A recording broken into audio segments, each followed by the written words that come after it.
Hi, I'm Kirby Allison. I'm thrilled to be here in London at the World Championship of Shoemaking. And with me right now I have Patrick Frei, one of the entrants to the competition and certainly one of the leading contenders in this contest. We don't know the results yet, but I'm thrilled to have Patrick with us to share a little bit about his incredible shoe that he made for this competition.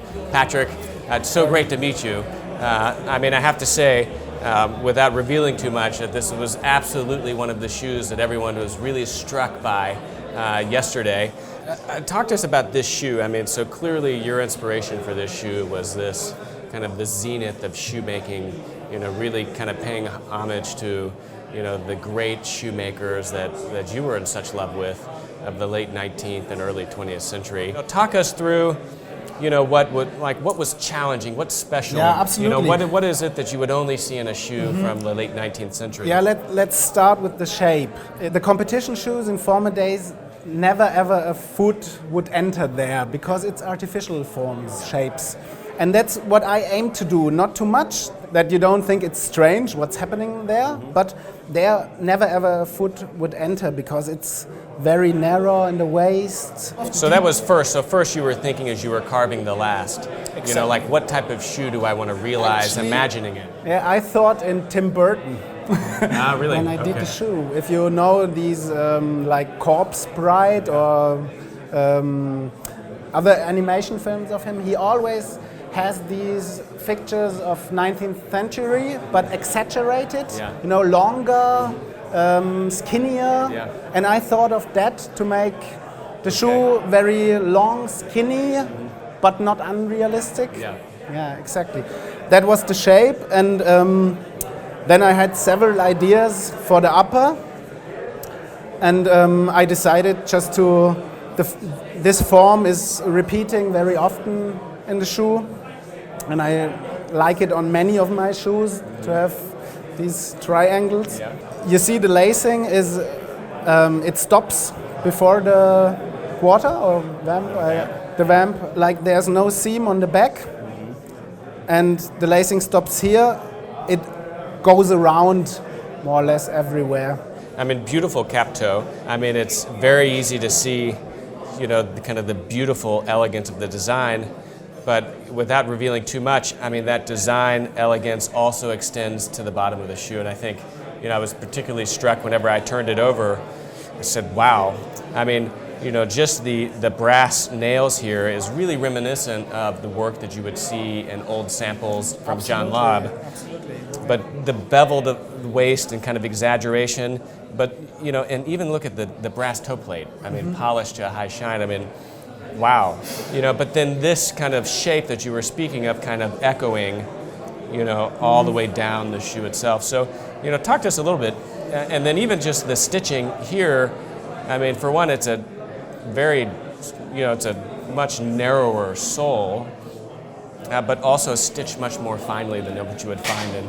Yeah. So how many stitches per inch, did you achieve here? It's 16 stitches 16, per inch. okay. It could have been smaller, but like on some shoes, I prefer the stitches to be waxed and rolled. I don't know if it's the right word. And then you see only small triangles. Okay.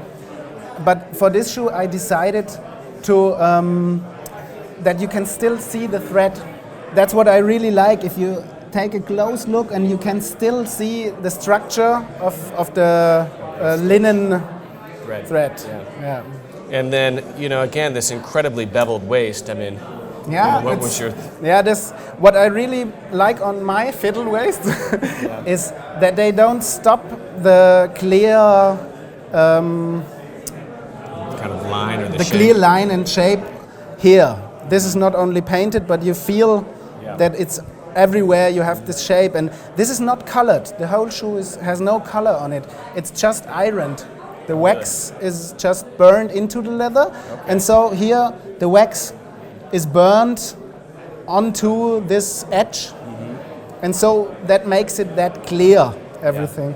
And apparently I used a self-invented technique to make that waist so narrow, but I have seen shoes, competition shoes with narrow waists like that. Yes. And then what about the brass nails here? What's the idea with that? I mean, is it decorative, or I mean, what would? I mean, in former days, there was no rubber, so brass nails were used, or steel nails, but normally brass nails go better with leather, with the wear of leather. Yeah, because it's softer, right? So it's softer, exactly. On the toe blade as well. To have a brass toe blade works much better with the wear of the sole than a steel toe blade, because it's much softer. And one of the other things, again, just the stack of the heel itself, again, carries throughout the theme of the finesse and elegance. I mean, each of these stacks has to be 1 millimeter at most. Yeah. And how many stacks did this heel take? I think it's can't 15 even count. to 20. 15 to 20. Like I do everything from last uppers, bottom making and trees. One thing from the outside is the stitching or the closing, which is very small, stitched and on the corner. And I really love if the edge of the upper is very clean. So what's here very special is that it's a folded edge, folded lining. Yeah, wow. You have no cut lining there. The lining is folded. And between the folded lining and the upper leather, you have very, very small brown burgundy. Exactly. Yeah. Yeah, and that's what I really love. Also the details you don't see, but you feel.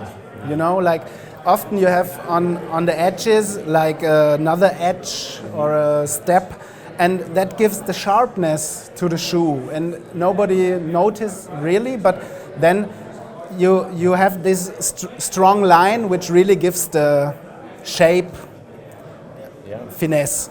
And the same thing is here. You don't notice that it's a black shoe. It's dangerous to put a brown element. But like the brown element is so tiny, it's just like a glimpse. Yeah. So just as much work and attention went into finishing the interior shoe as the outside of the shoe. So talk us through some of the elements that you incorporated. Yeah, well, it's a folded lining, and the border is black. But inside the lining is brown, and you have a nice pattern, like again the same shapes, echoing with little holes, like a broguing. Bordure or brogue.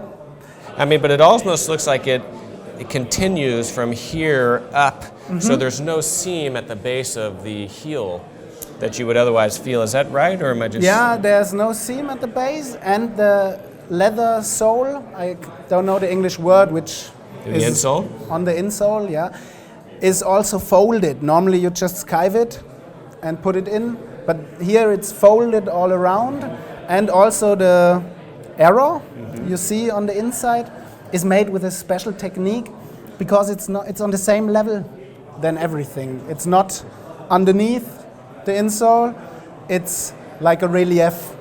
And then, of course, no pair of bespoke shoes is complete without a pair of bespoke shoe trees. Absolutely. Again, another opportunity you took to really kind of showcase your technical expertise. So talk to us about this.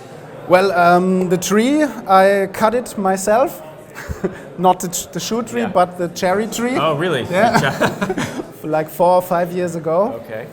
Well, and then I love tree making. And what's really special is if you have a hollow tree, it's wonderful. But if you have a hollow tree with only 1 millimeter wood standing, that's just... Unbelievable. I mean, it's incredibly light. And this is cherry wood. It's cherry wood, but it has like a mushroom or something in it that makes that appearance. Okay. Yeah. Then it's hollowed. It's absolutely on the right angle, the hinge to take it in and out, and also the tree just perfectly folds. I mean, this in and of itself, the precision is unbelievable. And then, talk to me about this violin element. Exactly. The violin element is because of the fiddle waist, because it's a fiddle. Okay. And it goes very good with the whole shape. And I just love it. It's an art object in general, shoe trees, but violin snails are just, it's the same thing. It's a craft, the violin maker, which was developed over centuries, and it's just such a classic element and such an outstanding thing. You couldn't imagine a violin without. Yeah. And this is made by a violin maker. Okay. It's David Zink from Freiburg, and it was 20 hours of work. Just this. Just the snail, and I had 20 more for the rest of the tree. I mean, I love the kind of this thread of history. I mean, I find that, this is something that could have easily been left off the shoe tree and it would have been just as incredible. But the addition of the violin element pulls this entire shoe into a larger context of history, of tradition, of heritage, and craftsmanship that, that otherwise wouldn't have been there. Yeah. But I think it's a modern shoe. Even if there are so many classic elements, I break with some historical things, and a master from the former days would have said, no way. The most modern thing is the low heel. I like higher heels for women, and I like higher heels for the shine, for the surface you have, the amount of surface you have for shining. But like we're now a generation of younger aficionados or lovers to come, and I just think it's much more modern to have a bit smaller heels. For me, it's like a racing boat or something, It's really sharp, and with a too high heel, you will lose this. It looks more historical, and maybe it fits for your suit. But So this shoe done in the late 19th century would have had a much higher heel traditionally. Absolutely, double. And so like Daniel Wegan from Graziano, I mean, he of course drew inspiration from like these late 19th century shoes, it's early beautiful. 20th. Yeah, and one of the elements that I think ties it into that is this higher heel. But you sought to, not do that, and you saw it as an opportunity, to really update the aesthetic. Absolutely, it's just my style. Even if a customer orders higher heels, I recommend normally lower heels, and on my shoe pictures you won't recognize really that it's a low heel because it fits. Wow, well, you're someone that's interested in learning more about you, Patrick. I mean, how do they find you? Do you take clients? I mean, do you have a website or an Instagram? I have a really lovely website and Instagram, and my website is special because it's very museum-like. Okay. You can find out a lot about shoemaking. Thank you so much for sharing this with us, and good luck. We look forward to seeing the results of the competition. Yeah, I'm really looking forward, and I think this will be the start of many wonderful divine shoes to come, because my head is so full of ideas, also new construction methods. I'm really loving also the technical aspect of the whole story.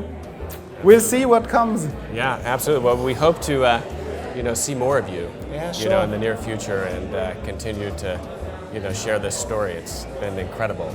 Wow. Well, good luck, and thank you so much, and thank you for all your contributions to kind of resurrecting and really showcasing this level of craftsmanship. Thank you very much. All right. Cheers.